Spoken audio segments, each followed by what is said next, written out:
un vehículo que lleva más carga que la masa máxima autorizada, está permitido circular así? एक गाड़ी जा रही है जिसका वजन या मुकम्मल उसका जो लोड है वो मासा मैक्सिमा ऑटोरिजादा से ज्यादा है, तो क्या इस तरह से ड्राइव की जा सकती है? ऑप्शन ए कह रहा है सी, pero solamente cuando transporta equipaje y personas dentro de poblado, सिर्फ और सिर्फ उसी सूरत में जब वो मुसाफिर या सामान आबादी वाले इलाके में ट्रांसपोर्ट कर रहा हो। ऑप्शन बी कह रहा है सी, मतलब इसकी इजाजत है, कर सकते हैं। Cuando es un vehículo de transporte de mercancías, अगर एक स्पेशल माल गाड़ी है, सिर्फ सामान वाली गाड़ी है, तो ये कर सकती है। अगर उसका सामान मासा मैक्सिमा ऑटोरिजादा से ज्यादा भी है तो कर सकती है। और ऑप्शन सी कह रहा है नो, porque es peligroso, नहीं क्योंकि ये खतरनाक है। तो अगर एक चीज की लिमिट है मासा मैक्सिमा ऑटोरिजादा और उसका मकसद ही यही है कि मैक्सिमम आप ये ले जा सकते हैं, तो किसी सूरत में भी आप उससे ज्यादा लोड नहीं कर सकते। इसलिए इसका सही जवाब कौन सा हुआ? Option C, no, porque es peligroso.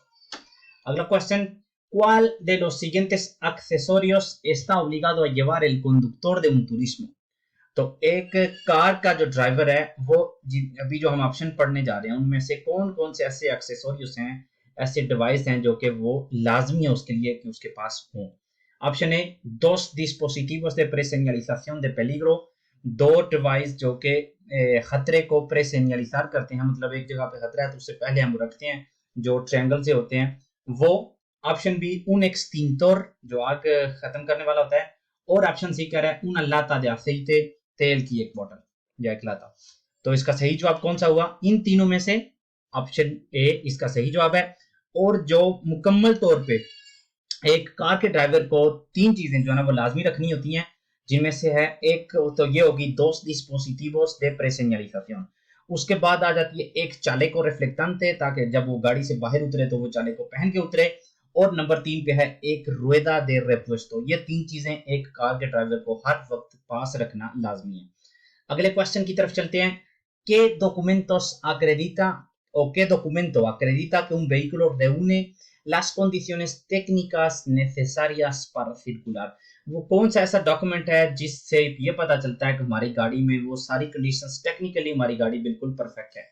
वो उस डॉक्यूमेंट का नाम क्या है? Option A, el certificado de seguro y último recibo del pago de la prima। तो जो सेगुरो की जो सर्टिफिकेट है या उसका जो लेटर है वो, और आखिरी जो पेमेंट हमने की है वो। ऑप्शन बी कह रहे हैं el recibo del impuesto de vehículos de tracción mecánica। ये जो impuesto de vehículos de tracción mecánica, ये जो हर साल बाद एक गाड़ी के जो मालिक होता है उसको जो पे करनी होती है, ये उस टैक्स का नाम है, तो उसकी रसीद जो होगी वो। और ऑप्शन सी कह रहे हैं la tarjeta de ITV, inspection टेक्निका del vehículo। तो अगर एक चीज का नाम ही है इंस्पेक्शन टेक्निका दे व्हीकल, तो ये उसकी है कि जिसमें सारी कंडीशंस टेक्निकली हमारी गाड़ी कैसी है, कौन कौन सी इसमें चीजें हैं, कितना इसमें लोड हो सकता है, इस तरह की चीजें सारी किसमें होती हैं? ला इंस्पेक्शन, ला tarjeta de इंस्पेक्शन टेक्निका del vehículo। ऑप्शन सी है जी इस क्वेश्चन का सही जवाब। अगला सवाल, ¿qué efecto produce la fatiga?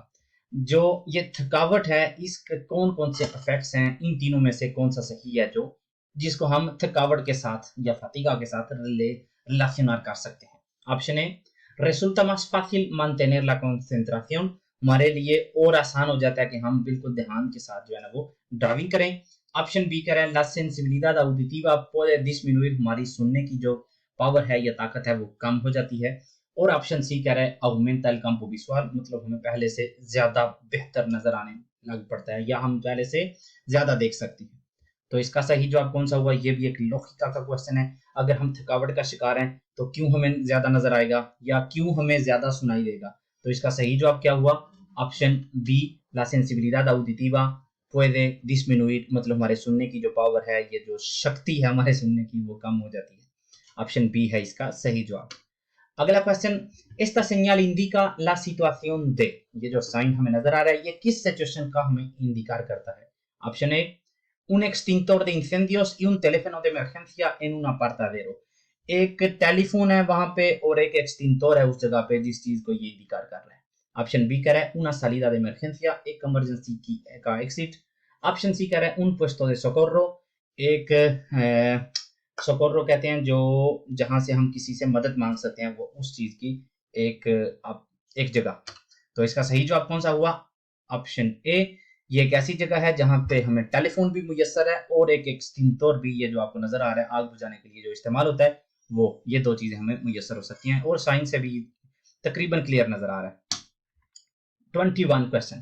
Está permitido circular con láminas adhesivas cortinillas contra el sol. तो क्या हम ड्राइव कर सकते हैं सूरज से बचने के लिए? जो लामिनस वगैरह अपनी स्क्रीन पे लगाई जाती हैं या साइडों पे लगाई जाती हैं, इनके साथ हम ड्राइव कर सकते हैं, इसकी इजाजत है। ऑप्शन ए कह रहा है सी, solamente durante el día, सिर्फ और सिर्फ दिन के टाइम। ऑप्शन बी कह रहा है नो इन ningún caso, बिल्कुल किसी सूरत में भी नहीं। और ऑप्शन सी कह रहा है सी मतलब इजाजत है। En las ventanillas posteriores, cuando el vehículo lleva dos espejos retrovisores exteriores, जब हमारी गाड़ी के साइडों वाले दोनों शीशे जो है ना वो रेट्रोविसोरेस काम कर रहे हैं, बिल्कुल परफेक्ट हैं, तो हम ये पीछे की जो वेंटानियास हैं वहां पे हम लगा सकते हैं। तो यही है जी इसका सही जवाब। बिल्कुल इस चीज की इजाजत है, लेकिन सिर्फ और सिर्फ उस वक्त जब हमारी गाड़ी के दोनों रेट्रोविसोरेस साइडों वाले काम कर रहे हैं और सिर्फ हम पीछे वाली जो वेंटानियास हैं वहां पे लगा सकते हैं।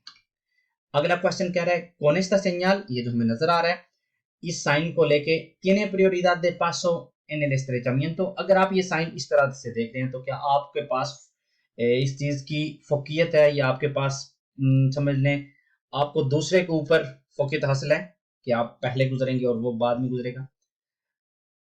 ऑप्शन ए नो, la prioridad la tiene el vehículo que circula en sentido contrario। जो फोकियत हासिल है या जिसको पहले गुजरना है या जिसको पहले गुजरने की इजाजत है, वो गाड़ी है जो कि सामने से आ रही है। ऑप्शन बी कह रहा है सी बिल्कुल है, और ऑप्शन सी कह रहा है no, la señal concede prioridad al sentido contrario। मतलब ये ऑप्शन ए वाली बात कर रहा है कि ये जो साइन हमें नजर आ रहा है इसका मतलब ये है कि सामने वाले को हमारे ऊपर फोकियत हासिल है। तो इसका सही जवाब कौन सा हुआ? ऑप्शन बी सी बिल्कुल जी, हमें यहाँ पे इजाजत है कि हम दूसरे से पहले गुजरे। क्यों? क्योंकि अगर हम जा रहे हैं तो हमारी सेंटीजो में कौन सा कलर है? व्हाइट कलर है। दूसरे की साइड पे कौन सा कलर है? रेड कलर है। तो व्हाइट कलर जब आपका होगा और दूसरे का रेड होगा तो आपको दूसरे के ऊपर फोकियत हासिल होगी। अगला question, en este tramo de autovía, autovía की इस हिस्से में se puede circular a más de 100 kilómetros por hora para adelantar। तो क्या आप ओवरटेकिंग करने के लिए 100 से ज्यादा की स्पीड कर सकते हैं? क्योंकि जाहिर सी बात है आमतौर पर जेनेरिकamente ऑटोविया की क्या स्पीड है? 120। तो यहाँ पे आपको साइन नजर आ रहा है 100 का, तो क्या आप ओवरटेकिंग के लिए 120 तक जा सकते हैं? ऑप्शन ए कह रहा है नो और ऑप्शन बी कह रहा है सी hasta 120। तो ऑप्शन सही जवाब है इसका ऑप्शन ए नो, क्योंकि अगर तो हमारे पास एक लिमिट है स्पीड की, चाहे वो 120 की हो, चाहे 100 की हो, चाहे 80 की हो, उसका मतलब है हम उसको ओवरटेकिंग के लिए भी 20 ऊपर नहीं कर सकते। अगर यहाँ पे 120 होता तो 120 से भी हम ऊपर नहीं जा सकते ओवरटेकिंग के लिए। अगला question, cuando se circula a velocidad anormalmente reducida, कब कहा जाता है कि हमारी जो स्पीड है वो anormalmente reducida है, कम है?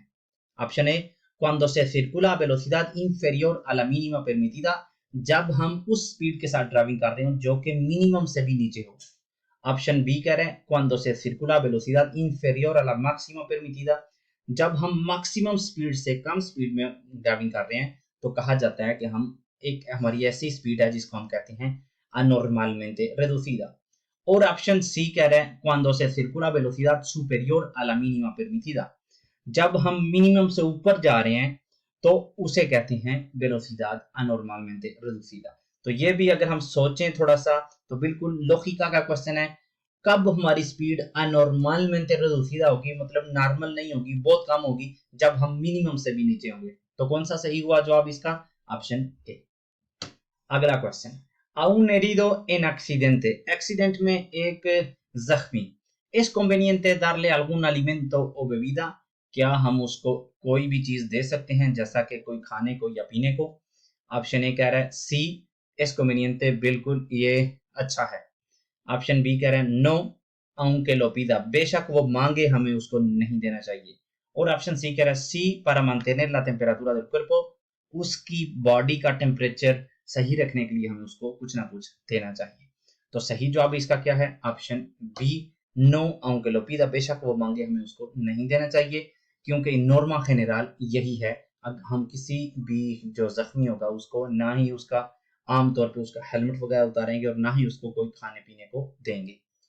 अगला question, en un turismo con 5 plazas autorizadas, एक कार जिसमें 5 सीटों की गुंजाइश हो, puede transportar a 6 personas, तो क्या हम 6 बंदों को उसमें सवार कर सकते हैं? ऑप्शन ए कह रहा है नो, नो está permitido, इसकी कोई इजाजत नहीं। Option B, sí siempre que no supere en un 50% del número de plazas autorizadas, हम ले जा सकते हैं, और लेकिन ये होना चाहिए कि 50% जो लिमिट है उसकी 50% से ज्यादा एक्स्ट्रा ना हो। मिसाल के तौर पे 5 हैं अगर, तो 5 का 50% हो गया 2.5, तो हम 2 लोगों को बिठा सकते हैं एक्स्ट्रा, मतलब साथ ले जा सकते हैं। ऑप्शन बी ये कह रहा है।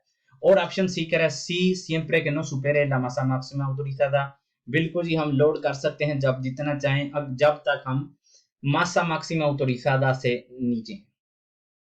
तो सही जवाब इसका कौन सा हुआ?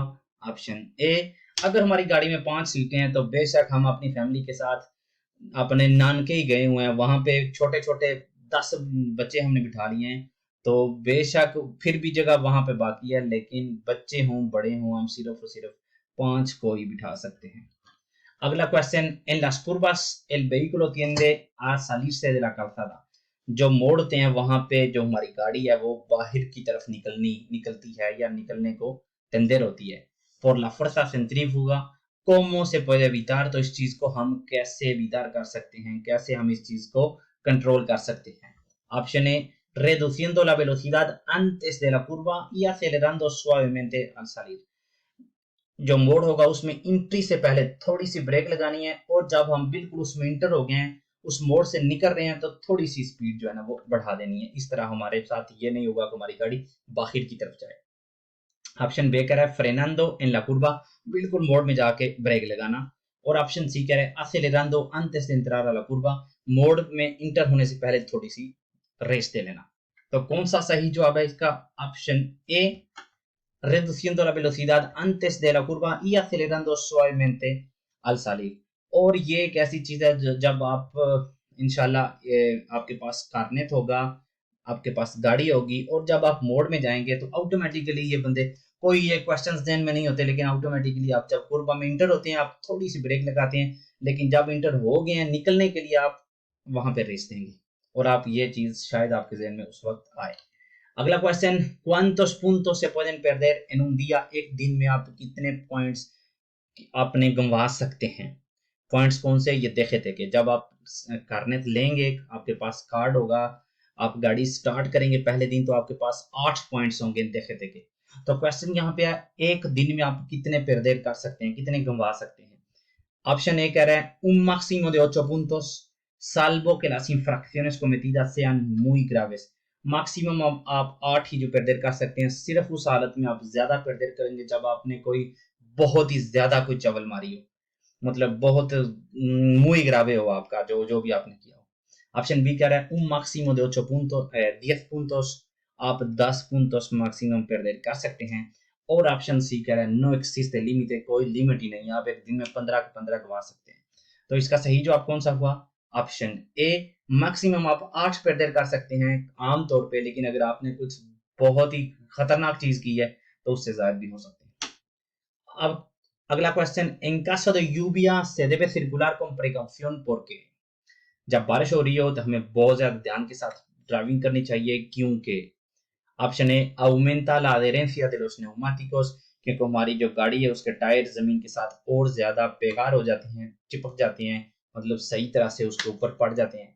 ऑप्शन बी कह रहा है reduce la distancia de frenado, हमारी जो फ्रेनादो की डिस्टेंसिया है वो कम हो जाती है। फ्रेनादो की डिस्टेंसिया किसको कहते हैं? जब मैंने किसी चीज को देखा, कोई खतरा वगैरह हुआ, मैंने ब्रेक लगानी शुरू की, और जब मेरी गाड़ी रुकी, तो जितना रिकॉर्ड हो जाती है मेरे फ्रेनार करने में और गाड़ी रुकने में, उसको कहते हैं डिस्टेंस फ्रेनादो। तो कहते हैं जी बारिश में वो कम हो जाती है। ऑप्शन बी कह रहा है। और ऑप्शन सी कह रहा है रेडूसे ला विजिबिलिडad, हमारी नजर या हमारे जो हमें दिख रहा है वो कम हो जाता है। तो सही जवाब इसका कौन सा हुआ? ये भी एक लौकिका का क्वेश्चन है, आपको बिल्कुल कोई भी नहीं पता ड्राइविंग के बारे, बिल्कुल अलिफ बे का भी नहीं आपको पता, फिर भी आपने ये सही जवाब देना है। क्यों? क्योंकि बारिश में हमारे टायर क्या करते हैं, फिसलते हैं या और ज्यादा चिपकते हैं, फिसल जाते हैं। अब हमारी जो distancia de frenado है, खुश्क जगह पे हमारी गाड़ी सही ब्रेक करेगी या गीली जगह पे? खुश्क जगह पे अगर गीली हुई तो और ज्यादा आगे जाएगी, इसलिए distancia de frenado बढ़ जाती है। और reduce la visibilidad, जाहिर सी बात है जब बारिश हो रही तो मुझे सही तरह से दिखेगा नहीं, और यही है इसका सही जवाब, option C, reduce la visibilidad। और आज की क्लास का हमारा लास्ट क्वेश्चन क्या कह रहा है, en el arcén de esta autovía, ये autovía जो हम स्क्रीन पे नजर देख सकते हैं, जो हमें नजर आ रहा है, उसके आरसेन में ¿qué está permitido? हम क्या वहां कर सकते हैं, हमें किस चीज की इजाजत है? Option A, inmovilizar el vehículo por emergencia o avería, अगर हमें कोई इमरजेंसी आई, हमारी गाड़ी खराब हो गई है तो वहां पे हम अपनी गाड़ी रोक सकते हैं। ऑप्शन बी कह रहा है hacer parada, गाड़ी को रोकना। और ऑप्शन सी कह रहा है estacionar, पार्क कर देना। तो सही जवाब इसका कौन सा है? ऑप्शन ए, इमरजेंसी में हम अपनी गाड़ी रोक सकते हैं, या अगर हमारी गाड़ी खराब हो गई है तो उसको फिर भी सूरत में भी हम वहां रोक सकते हैं। और इसका सही जवाब हुआ इस तरह, ऑप्शन